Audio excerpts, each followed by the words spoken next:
Hello everyone, good morning. It is Sunday here and basically I want to do my 1K Q&A. So in January, I mentioned that hey, I'm gonna do one, send me questions. It's now May 1st and I'm finally getting to it. So I apologize for the delay, but here it is. So the first question is from Courtney. I will link these people below because I also love their channels. For the most part, not for the most part, I just haven't looked at who has commented, but I love Courtney's channel. So she said, my question is, if you were ever going to live somewhere other than Michigan, where would it be? So she is correct that Michigan has my heart. So just to be realistic, I guess, I'm super close to my family. And so for me to move somewhere crazy far away from them is not something that I would be interested in doing at this point. So I would say that another near-ish place that I would like to live is Madison, Wisconsin, because that is where my best friend lives. And I just really feel like the vibe of the city, the atmosphere, all that stuff just really fits who I am. Their farmers market is amazing. They have loads of bookstores. It's a super liberal, active sort of town. There's lots of yoga and outdoor sort of things. And yeah, I just really like it.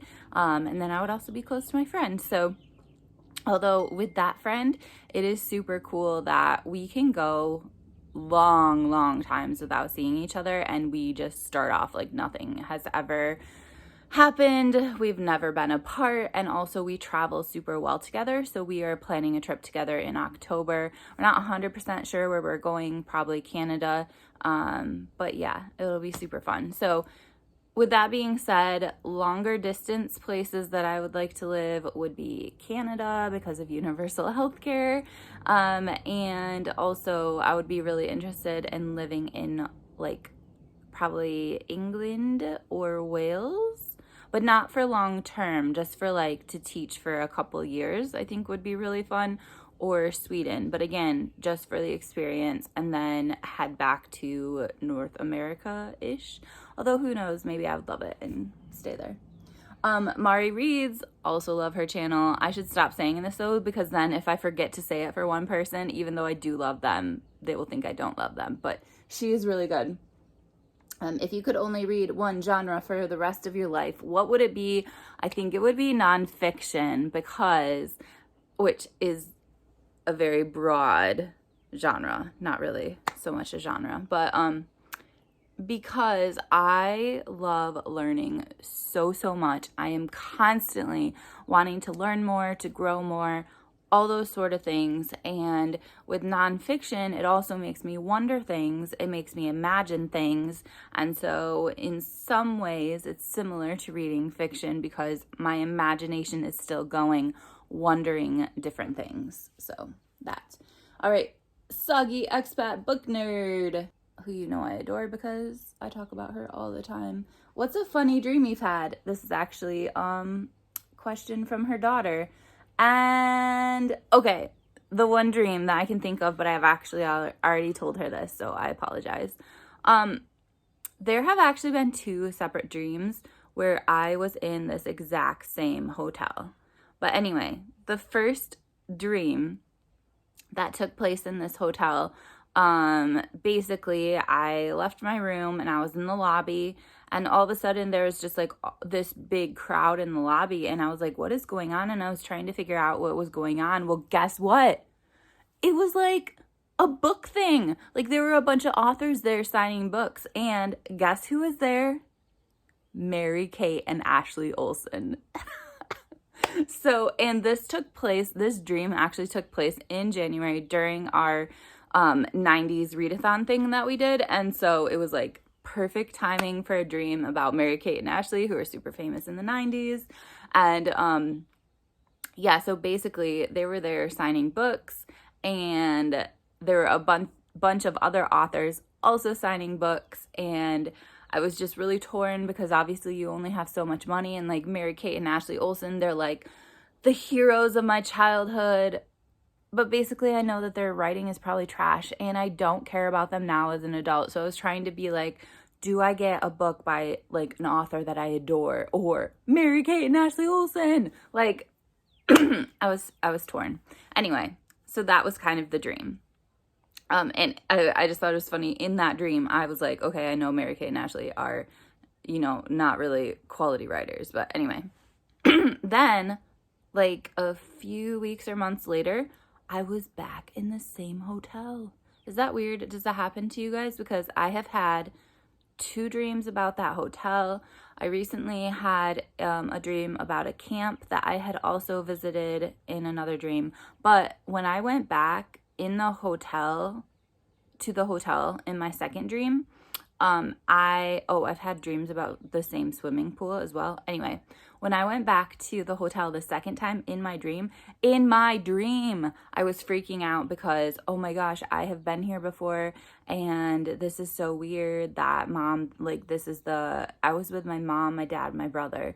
I was like, this is the same hotel from my dream. That's so crazy. So in my dream, I was freaking out about it being in another dream. Did she ask any other questions? Actually, her question was, do you remember your dreams when you wake up, or do you forget them? Are they happy or sad or funny? The funny ones. Do you have any funny ones? So Heather has translated. But I almost always remember my dreams, and they're almost always super, super vivid. And I can always tell them the next day, almost always. Okay, Bookish.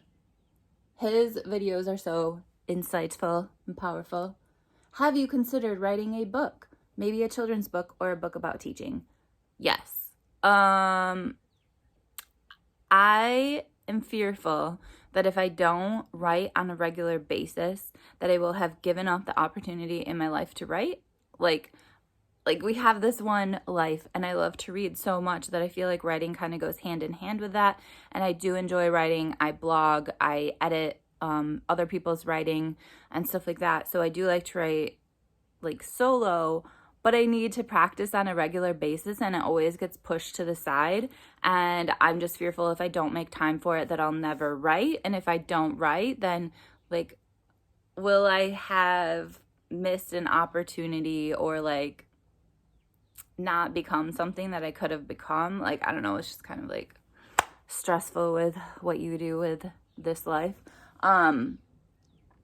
Children's book, I have written like chapters of a children's book before, and I read them aloud to my students. They were dying laughing, and then I was like, hey, you guys, I have a surprise for you. The author is here. Do you want to meet them? And they were like, yeah, like this book is so good. And then I went out the door of our classroom, and then I came back in and I was like, I wrote it. And it was funny. Okay.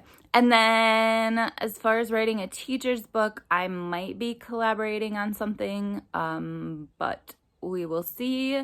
And other than that, I think it's hard for me to write because I feel like literary fiction, I don't feel intelligent enough for. And just regular fiction, I don't really know. Like, I just feel like I don't know what to write. I think essays are probably like what I would feel most at home writing, and I guess I don't really know how to go in that direction, if that makes sense. MC, my question. I know you have a collection of signed books, but which one would you grab on the way out if you had to evacuate in a hurry? I would definitely grab Mary Laura Philpott's books because she just makes me feel so seen, and like there are other people in the world that kind of respond to life in a similar way. I have always loved Ann Patchett's nonfiction, and also State of Wonder is a super good book that I've read over and over and over again. And then I would say this is like a lot of books to grab if you're on your way out the door. Marilyn Robinson, her books would be good because you could sit with them for quite a bit and really reflect on them. And then Barbara Kingsolver, oh gosh, I love her so much. And I have not finished all her books, so maybe that should be a project of mine, trying to read her backlist. And she also has a new one coming out too. I need to keep stalking NetGalley to see if it is added. Aldi Books, hooray, congratulations. She didn't ask a question, but I adore her. Cozy Reading with Quaker Cats, another channel I love, did not ask a question, but she's lovely. Gina, my question, are you vegan? Okay, she asked more than that, but I'll just answer that first. I try to be vegan, and then cheese and baked goods happen, and it's hard for me to not have those. And the problem with cheese is that I can have some of it, but then I never know when too much cheese will happen, because it doesn't necessarily have to be cheese on the same day. It could be like a few days of too much cheese, or a day of cheese and then like a break and then a few more days of too much cheese, and then I get really sick. And the closer I get to vegan, the more sick that I get when I do have dairy. So there's that. The other thing is, I've noticed in Instagram photos when I was in my taking a lot of selfies phase, that even if I was the same weight, when I was in a period of having more dairy, my face just looked fuller. And yeah, I thought that was interesting. So I feel like it causes bad things to happen in my body, and I'm trying to be vegan, but I also don't like the limits, like declining food that people have baked, which I should decline anyway, but it's so good. Or not being able to share meals with people, because like most people don't cook vegan stuff. And yeah, so that's really hard. So I would say I'm a vegetarian that's very close to a vegan. There should be a word for that. What types of foods do you like to eat? I love what I eat in a day videos. Do you have any favorite cookbooks? Okay, so I have been horrible lately about just grabbing takeout. Like, I'm just not hungry. Suddenly I'm starving and I need food now. So that's bad. Before that, I tend to be someone that just throws together stuff. So I will roast some veggies in the oven, some rice or some other sort of grain, just put it together in a bowl and just chow down. Like, I just kind of whip stuff up when I do cook. And so right now, actually, because it was recently a new moon in Taurus, yesterday actually, I have been trying to like have a cookbook. This is like day one of this, well, day two. I bought a cookbook and I'm trying to cook as much as I can from that cookbook and just like soak it all up. So yesterday I made pasta, like I made my own food. I didn't make the pasta, I just made a pasta dish. And that was lovely. Today I'm making a salad. Today I'm also making my own tempeh today. I've never made it before. Sean and Bert have inspired me. The beans, I was gonna do it yesterday, but the beans had to soak overnight. So they're ready now, but I'm going to yoga class before I have time to cook them. So after yoga, I'm gonna spend the afternoon cooking them. So that's that. So I'm trying to actually cook more, and I will put the cookbook I'm currently using up. What's your favorite book? Oh my gosh, this is from Sarah, from Your True Shelf. I do not know. That is such a hard question. I have made videos of my favorite books of all time and stuff like that, so I will link them below. The one that is on my mind right now that has changed my life the most, or like really encouraged me to be here in Michigan where I am right now, was Mary Laura Philpott's first book of essays, I Miss You When I Blink. And I have her second one, but I haven't started to read it yet. So that's the one that's on my mind right now, but that could change like any given time. I might have a different favorite book. Who or what inspired you to become a teacher? So, basically, I have always wanted to be a teacher. There was a few times here and there where I wanted to be like an oncology nurse, which is because I was in a phase of reading all these books about kids with cancer when I was like in 6th, 7th, 8th grade, which is like 11 to 13-ish. Anyway, But for the most part, I've always wanted to be a teacher. And so basically, it was kind of a conversation with my mom initially where she's like, you should be a special ed teacher. Like, there were so many elementary education people when I was going to school or about to go to school, and there were really no jobs. So it was basically about to go to college and about to not have a job because there are too many elementary education teachers, which is what I wanted to be. And I was like, no, no, no, like, not my jam.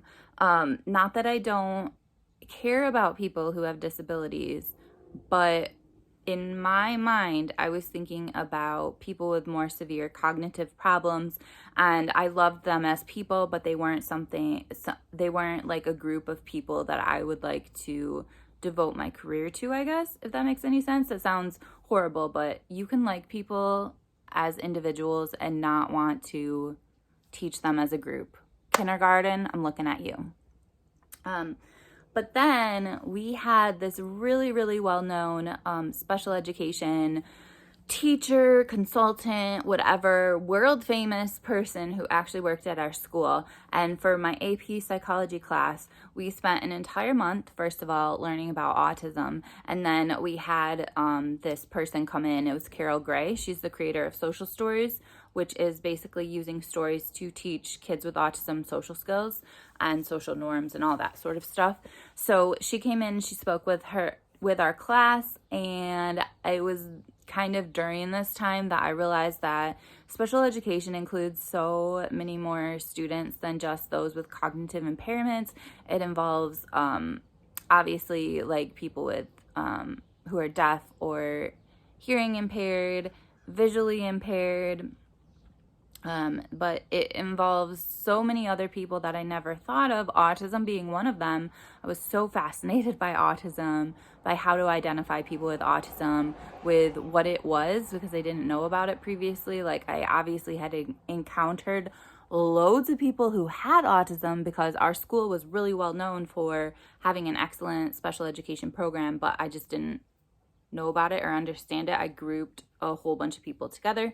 And then my favorite, which is what I ended up really devoting a lot of my time to even now, is emotionally impaired. So kids that have behavior disorders or have more internal emotional stuff going on. And yeah, that just made me so passionate about just really serving those kids. And Sarah already knows this, but I will say that for now, basically my huge thing in education and my huge thing in life, even if I ever switch from a different career, is I want to make everyone feel seen, heard, loved, valued, important, all this sort of stuff. I want people to feel good about themselves, but not just in a surface level way, but really understand who they are as a person, how their brain works, how their soul works, like all this sort of stuff, and just lift them up and help them to see like what a beautiful human being they are. And so that's one reason I enjoy working with students with special needs. But if I were ever to do something else, that is something that would need to be present in that job, that I would be able to see people fully, see them for who they are, the beautiful person they are, and just rise them up, I guess. Pest story time! I'm interested in your yoga journey, and is it just yin you practice? So my yoga journey. I had a very traumatic childhood. I don't think I'm quite ready to go into that now.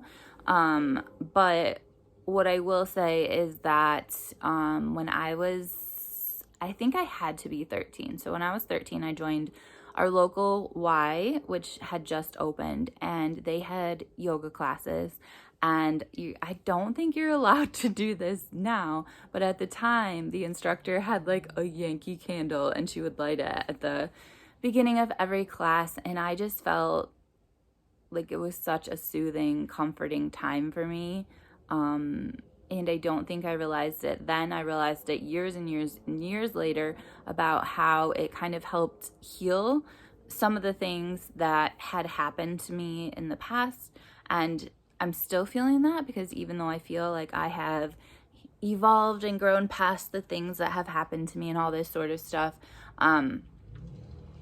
it sneaks up from time to time, depending on different life situations and things that have happened. And just, I think when you grow, you kind of revisit things. Anyway, so I think that I was connecting to this idea of yoga as healing before I realized it years and years later in my 30s that this is actually what was going on. And is it just yin you practice? No, I practice just like regular flow. I don't know what it's called. Vinyasa or no, not always vinyasa. I don't know. I practice other types too. The only thing is that just because I feel like I'm super busy, I feel that yin is what I'm most drawn to. But as someone that is, what am I, kapha or something? I don't know. A fluffy sort of person, just because I feel drawn to yin does not always mean that yin is the best for me. And I do need more fire in my life and all this sort of stuff. So the class I'm going to in about an hour is a Vinyan class, and it's 90 minutes. So it should include a bit of both, like some movement plus the yin. So hopefully that will be good.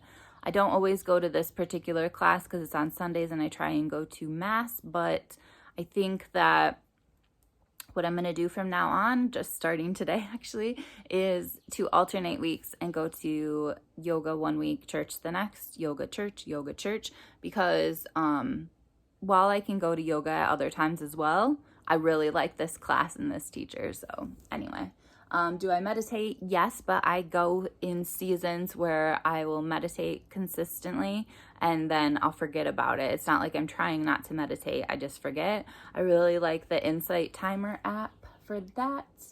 And how do you find all these things help your day-to-day life?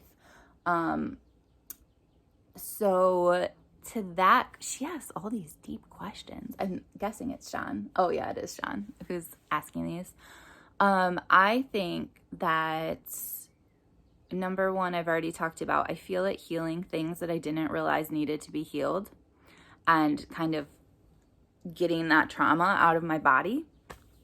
I also feel that it allows me to kind of be in times of discomfort and just be present and like not freak out as much when I'm in a time of discomfort. And then she said, I think you've talked a bit about being a Christian. So in that context, do you see yoga as a spiritual practice? So I am a very weird sort of Christian where I believe all this spiritual new age sort of stuff and yet still consider myself a Christian. So there's a lot of very woo-woo things that I think are true and or that could be true, and I'm open to them. And so yoga is part of that. So when I practice yoga, I am praying and I am connecting to myself and connecting to God and connecting to my community. So yes, I do think it's a spiritual practice. And I'm okay with doing things that fall outside traditional Christianity, because I think that we are more connected than the labels that we put on ourselves. And I also was reading a book recently by Rachel Held Evans or something like that. Sorry if I don't know. And she was talking about how Christianity is one of the oldest religions. Like, it's not one of the oldest, but I mean, like, it has been around for a long time. Buddhism has been around for a long time. Hinduism has been around forever. Islam, you know, like Judaism, there's these religions that have been around for a long time where others have fallen away. And she is saying that, like, that shows the truth in Christianity, but she also talks about how we have to be willing to be flexible and open to change. And I think that I hold my beliefs and as very important to me, but I see the interconnectedness of all world religions, and I would never, ever, ever in my life look down upon someone who wasn't Christian. I think that we all have our unique paths to take, and that they all are really interconnected and leading us to the same place in maybe a different way. So yeah, there's that. Lindsay's book life, love her. She didn't leave a question, but that's cool. I think that was it. So if you have any other questions, leave them below and maybe I'll do another video. If you made it to the end, I'm so proud of you. You can leave a cupcake because it's my birthday month. Is there a cupcake emoji? I don't really know. Anyway, thank you guys so, so much. I am so thrilled that I have met each and every one of you. I know that sounds crazy and dramatic, but honestly, like, BookTube has become not at all about books, and it has been about the connections I've made with people all over the world, and that is what I'm most grateful for. Like, I can talk about books with myself, with, like, I don't even need to talk about books. You guys are what matters, and I can't even express like how much you guys have changed me. So thank you so much.